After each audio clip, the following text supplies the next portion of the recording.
8:04 en el territorio continental ecuatoriano, buscando la verdad y abogando por unidad nacional en pro de la paz y la seguridad en el Ecuador.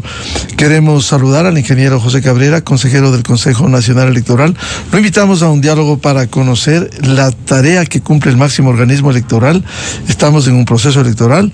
Está previsto el balotaje del 13 de abril próximo, la segunda vuelta. Están definidos los finalistas y es bueno, antes de darle la palabra, leer lo que nos ha ilustrado la página del CNE. Ya de la primera vuelta, 0 actas de novedad, con novedad, y 0 actas pendientes. Es decir, se puede hablar de los resultados, al menos de los que van a disputar la presidencia. Primero, el presidente de la República, presidente candidato Daniel Noboa, con 4.527.428. En segundo lugar, la candidata de la Revolución Ciudadana, Luisa González, con 4.507.672, una diferencia de 0.20%, que representa una diferencia de 19.656 votos. ¿En qué etapa estamos de esto una vez que ha concluido el escrutinio? ¿Vienen impugnaciones? ¿En qué puede cambiar este resultado? ¿O ya queda definido el primer y segundo puesto, el triunfo del presidente candidato y el segundo lugar de la candidata de la Revolución Ciudadana? Ingeniero José Cabrera, buen día. Buenos días, Miguel. Buenos días a la ciudadanía. Gracias por la oportunidad de dirigirme al país e informar el avance del proceso electoral. Sí, la sesión de escrutinio público ha sido ya cerrada. Posterior a esta sesión viene lo que es impugnaciones o apelaciones de los sujetos políticos a esta resolución de cierre de cierre de sesión de escrutinios públicos. Para eso tiene que pasar 2 días si van a impugnar ante el Consejo Electoral o apelar ante el Tribunal Contencioso Electoral, serían 3 días. Una vez que ha terminado este plazo, si es que no han existido ningunos recursos, procederíamos a proclamar los resultados de primera vuelta de presidenta de la República. En el caso de que existiera algún recurso, tendríamos que primero evacuar esos recursos y luego proceder a hacer la proclamación. Está en el calendario previsto hasta el sábado 22 de marzo, pero dadas las circunstancias parece que va a ser esto antes. Esperemos a ver qué sucede, que se terminen los plazos para poder proclamar los resultados de primera vuelta de presidente de la República.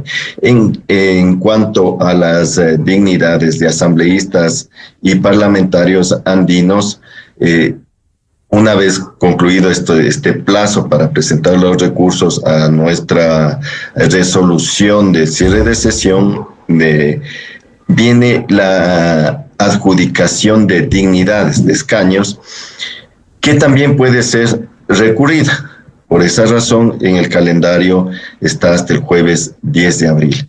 Entonces, tenemos que terminar estos plazos para poder ya ahí sí decir está cerrado el proceso. Estos son los resultados de la primera vuelta para presidentes y no hay más variación. De igual manera, estos son los asambleístas nacionales, provinciales y parlamentarios andinos, pero una vez que han cumplido estos plazos y que han sido respondidos todas las impugnaciones y apelaciones.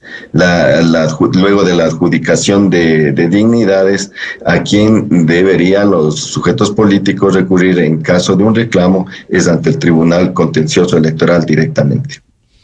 Es decir, los hechos, se ha cerrado el escrutinio, se espera esta etapa de impugnaciones si es que las hay. Si es que no hay y se avanza en este sentido, se podría adelantar, porque hay un plazo máximo, se podría adelantar la proclamación de resultados.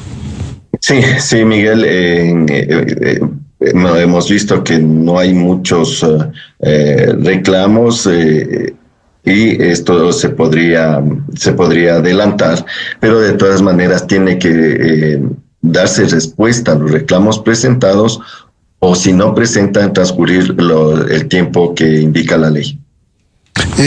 Bien, de cualquier manera, más allá de este proceso que hay que esperar, ya son casi 20,000 votos de diferencia, lo cual no hay duda que habrá primero segunda vuelta, segundo, cuáles son los dos finalistas y la ubicación. Bueno, sí, la segunda vuelta es evidente que habrá por esa razón en todas las áreas del Consejo Nacional Electoral. Ya están trabajando, preparándonos para la segunda vuelta. En cuanto a la proclamación de resultados, tenemos que esperar, Miguel, como había indicado, que transcurran los plazos, que se responda si es que existen recursos presentados, y ahí sí ya daremos definitivamente quién es primero o segundo de los candidatos presidenciales que irán a la segunda vuelta. Siempre será importante, como en toda acción humana, se pueden tomar correctivos, por bien que esté en un proceso. Quisiera preguntarle por lo que ha sido público, el señalamiento incluso de candidatos presidenciales, presuntas irregularidades e incluso presiones para las votaciones. ¿Se están tomando los correctivos? ¿Hubo esto? ¿Se ha corroborado o no? ¿Cómo mira usted? Bueno, en cuanto a que haya existido irregularidades, al menos los observadores nacionales han indicado que no han evidenciado irregularidades en el proceso electoral. Incluso, si me permite, los observadores internacionales, hay informes que hemos leído como OEA, Unión Europea. Así es, OEA, Unión Europea, la Unión Interamericana de Organismos Electorales, UNIORE, etcétera. Todos los organismos que han asistido como observadores han indicado eso en sus informes. Pero Miguel, tengo entendido que su pregunta es sobre presiones que ha habido a la ciudadanía, que es lo que el señor ministro de Gobierno ha indicado. Nosotros hemos pedido que tener una reunión con el comandante general de la policía y con el jefe del comando conjunto para tener información de estos hechos. Nosotros no podemos tomar una resolución nada más por una declaración en medios públicos. Ante el Consejo Electoral no se ha presentado ninguna denuncia, Miguel. Entonces, nosotros hemos pedido, tampoco podemos descartar las declaraciones del señor ministro, y hemos pedido al jefe del comando conjunto. Teníamos en días anteriores la reunión ya fijada. Lamentablemente fue suspendida por parte del señor jefe del comando conjunto, porque en su agenda se había presentado algo urgente y no se pudo tener esa reunión. Nosotros, para tomar cualquier resolución, debemos tener argumentos, como se dice en el ambiente de los abogados, tener la debida motivación para poder tomar una resolución. No podemos tomar una resolución simplemente porque escuchamos en un medio de comunicación las declaraciones del señor ministro. Entonces, estamos insistiendo en tener esa reunión, retroalimentarnos de parte de los organismos de inteligencia, Fuerzas Armadas, Policía Nacional, para ver las medidas que debemos tomar y en dónde. Si es general en todo el país, si es focalizado en ciertos sitios, qué medidas tomar y cómo operativizar, Miguel, la medida tomada.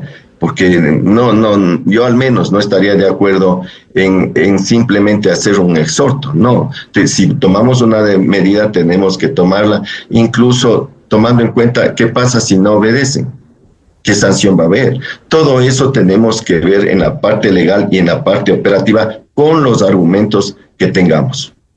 Y claro, en esa reunión se podrá confirmar, a lo mejor hay pruebas.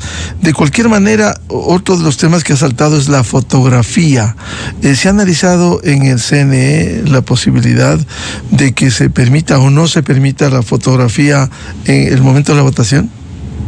Bueno, no se ha analizado todavía en pleno porque justamente necesitamos los argumentos, necesitamos evidencias para poder ver qué medidas tomamos. Podría ser una de esas la fotografía, que no se permita tomar fotos del momento de votar, pero para eso necesitamos tener la información, tenemos que coordinar cómo se va a operativizar. Para todo eso necesitamos tomar la información. No se ha discutido todavía en el Pleno del Consejo Nacional Electoral. Hemos pedido tener estas reuniones con Policía Nacional, el jefe del Comando Conjunto, para poder tener los argumentos. Ellos tienen sus equipos de inteligencia y nos pueden retroalimentar, porque al Consejo Electoral no se ha presentado ninguna denuncia. Claro, mirando desde afuera, dado lo apretado de una elección como fue esta, habría que tomar con máximo rigor el evitar cualquier suspicacia que exista. En ese sentido, las garantías, y tiene que haber control electoral, ya aquí hay actores políticos, hay 2 finalistas, esto facilita la preparación. ¿Han pedido o cómo se va a facilitar que esté 1 o 2 delegados de cada uno de los finalistas para que estén en las mesas observando? ¿Cómo es este mecanismo? Miguel, está en la ley. Está en la ley de que las organizaciones políticas deben poner sus representantes, sus delegados en cada una de las mesas. Si es que observan alguna cosa incorrecta, comunicar inmediatamente a los coordinadores de mesa. Siempre están funcionarios del Consejo Electoral cerca de las mesas, y para eso incluso se les da acreditaciones para que puedan ingresar desde primeras horas de la mañana, incluso ver cómo instalan las mesas. Es otro tema que tenemos que conversar con Fuerzas Armadas, porque hubo en la primera vuelta varias denuncias que no se permitía ingresar a los representantes de las organizaciones políticas. Luego, en transcurso del día, ya se permitió, pero en las primeras horas que pedían los representantes de las organizaciones políticas ingresar, había estas denuncias, incluso de los mismos medios de comunicación, que no se les permitía realizar su trabajo. Entonces, necesitamos conversar con Policía Nacional, con Fuerzas Armadas, para corregir ciertas situaciones que incluso han sido puestas dentro de las observaciones de los de organismos internacionales, como la OEA. La OEA, por ejemplo, en una de sus observaciones les llama la atención que los señores militares estaban tomando fotos de las actas, que no se les permitía a los representantes de organizaciones políticas ingresar a los recintos electorales. Entonces, eso está incluso en la ley, que las organizaciones políticas tienen que poner sus representantes, y el Consejo Electoral tiene la obligación de darles las acreditaciones para que ingresen sin problemas. Claro, esto de la fotografía me hace acordar que hace 18 años, y este es un testimonio de un expresidente del entonces llamado Tribunal Supremo Electoral, Carlos Aguinaga, que dispuso en esa época, con otro entorno, que se entregue una copia, una cuarta acta, directamente al CNE, en el supuesto de haber alguna denuncia para cotejar. Eso ya no hay cómo hacer. No, Miguel, está en la ley. Está en la ley. Y fíjese que incluso en el artículo 138, que indica cuándo se debe aperturar las urnas para hacer un recuento. El primero dice cuando hay inconsistencias numéricas. Segundo, cuando faltara la firma del presidente y del secretario. Tercero, cuando alguno de los sujetos políticos presentarse copia del acta de escrutinio o resumen de resultados suministrados por la Junta Receptora del Voto, suscrita por el presidente o el secretario, y aquella no coincida con el acta computado. Es decir, las organizaciones políticas tienen derecho a recibir una copia del acta. Entonces, sí tienen las actas las organizaciones políticas. En las mesas dentro del sistema informático pueden las organizaciones políticas y la ciudadanía en general incluso ver las actas en la página web, bajarse las actas. Entonces, esta situación de que se deba entregar a las organizaciones políticas una copia del acta está en la ley y se está entregando en todos estos procesos electorales que ha existido, que se han hecho en nuestra administración. Se ha procedido de esa manera, Miguel. Bien, ahora, ¿cómo va la preparación para la segunda vuelta? Va a ser mucho más fácil la papeleta y la organización. ¿Cómo se está preparando el organismo electoral?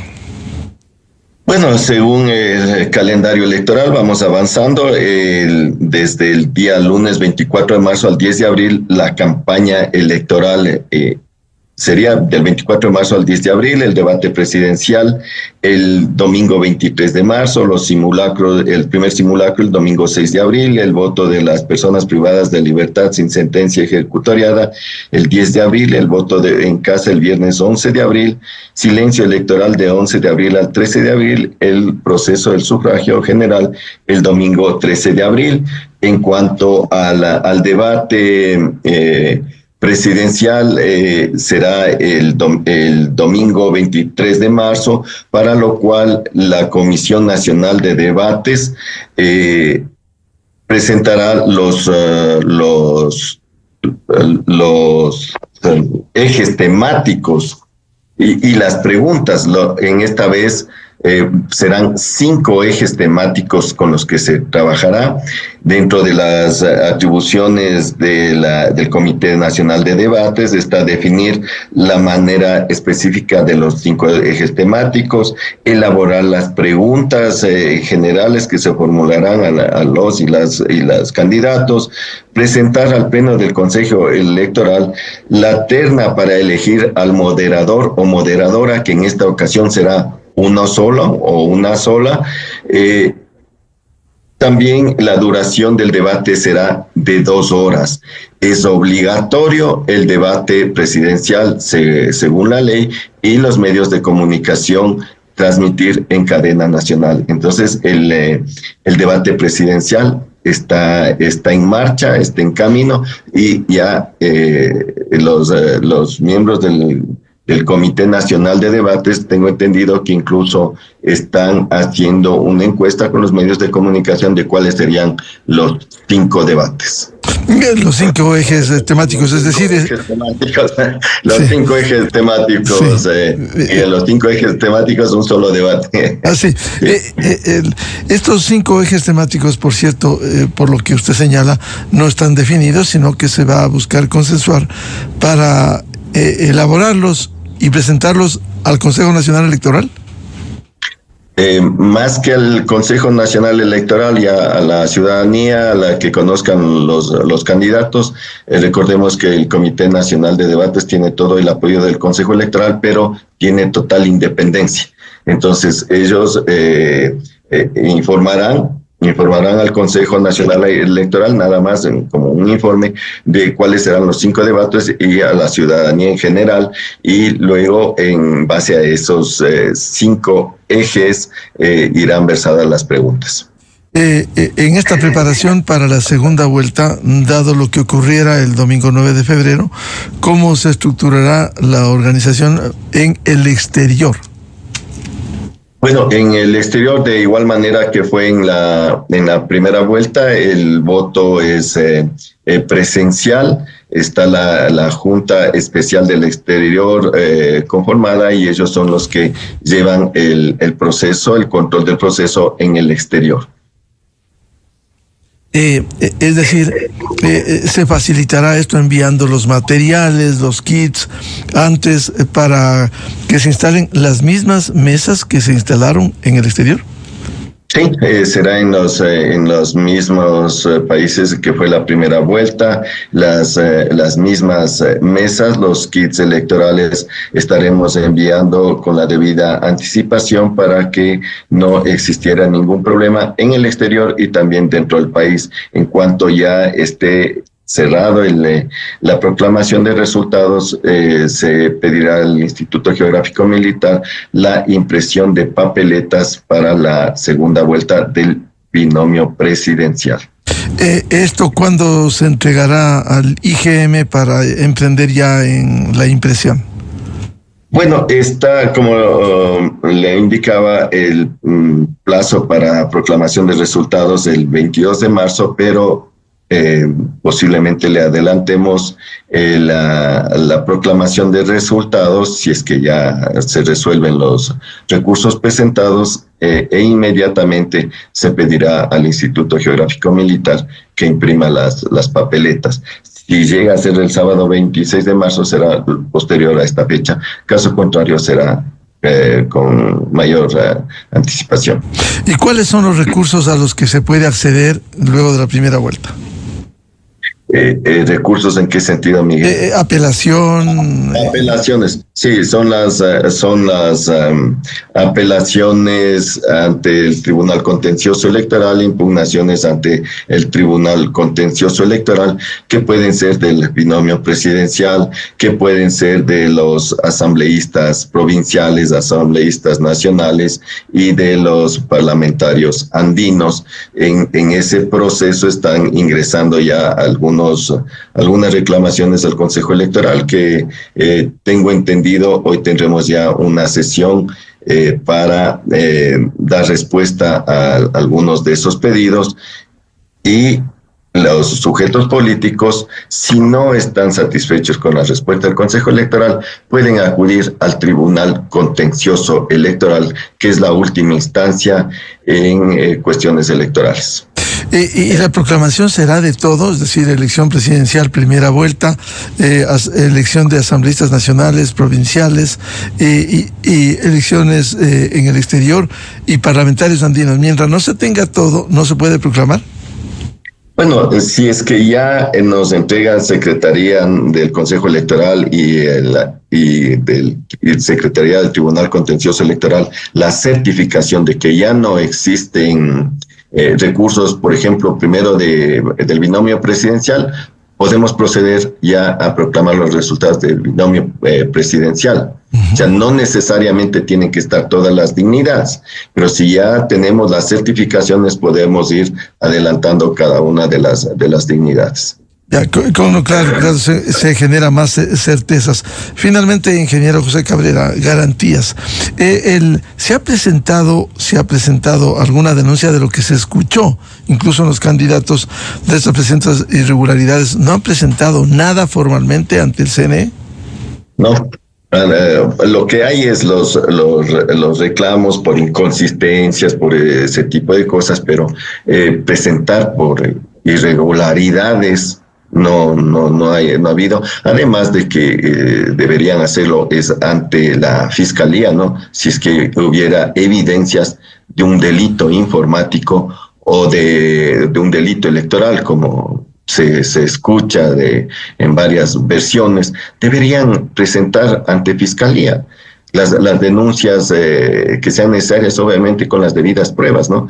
Porque hasta el momento, y yo al menos no he sabido que hayan presentado con pruebas. Si ha habido errores de los miembros de juntas receptoras del voto, no es que nos vamos a lavar las manos, pero sí hay que tomar correctivos, porque ha sido público, ¿no? En mi caso he pedido a la señora presidenta el día de ayer por escrito que se investigue y se tome las sanciones que correspondan. Por ejemplo, en Riobamba salió un video en el que la presidenta de la junta receptora del voto rompió una papeleta de votación, la puso en el tacho de la basura, y ante el reclamo de la ciudadanía procedió a pegarle con masking. Eso es una infracción electoral y debe ser investigada, y si corresponde debe ser sancionada.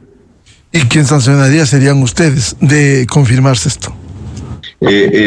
Nosotros, el Tribunal Contencioso Electoral, nosotros daríamos la denuncia por la infracción electoral que está tipificado en la ley, y tener una sanción, porque en las juntas receptoras del voto, por lo menos de lo que yo recuerde, a ningún miembro de junta receptora del voto se ha sancionado, y es una de las situaciones que debemos tomar en cuenta, de que hay situaciones que por el apuro cogen y llenan con cualquier dato las actas, por el apuro, puede ser del cansancio y puede ser también malintencionado, pero tiene que ser el trabajo responsable de parte de los miembros de juntas receptoras del voto, porque esto causa problemas, primero inconsistencias, porque resulta que el número de votantes no coincide con los votos en el acta.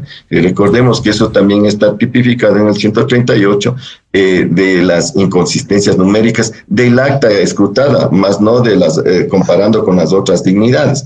Pero son problemas que se dan en las juntas receptoras del voto y que debemos ya también tomar acciones y que no suceda esto de que están mal llenadas las actas, y claro, es culpable el Consejo Nacional Electoral porque los miembros de las juntas receptoras del voto no llenaron bien las actas. Los miembros de juntas receptoras del voto, ¿quiénes son? Son ciudadanos que se escogió a través de un sorteo de bases de datos de universidades, instituciones privadas, públicas, etcétera. El 80% de los miembros de juntas receptoras del voto son estudiantes universitarios, y sin embargo las actas salen mal llenadas, y esos son los reclamos en definitiva que se dan.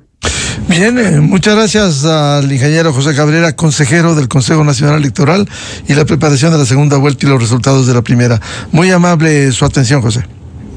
Gracias, Miguel, siempre a las órdenes, un gusto saludarle, buen día. Muchas gracias. 8:30 en el territorio continental ecuatoriano, vamos a una pausa y ya volvemos, buscando la verdad. Diálogo previsto con el ex jefe de las Fuerzas Armadas Ecuatorianas, ex alcalde de Quito, ex asambleísta, general Paco Moncayo Gallegos, para hablar sobre la lucha contra el crimen organizado transnacional. Desde 1984 con Gonzalo Rosero, la revista de opinión Democracia. Siempre líderes, siempre confiables. Enseguida regresa Miguel Rivadeneira a la búsqueda.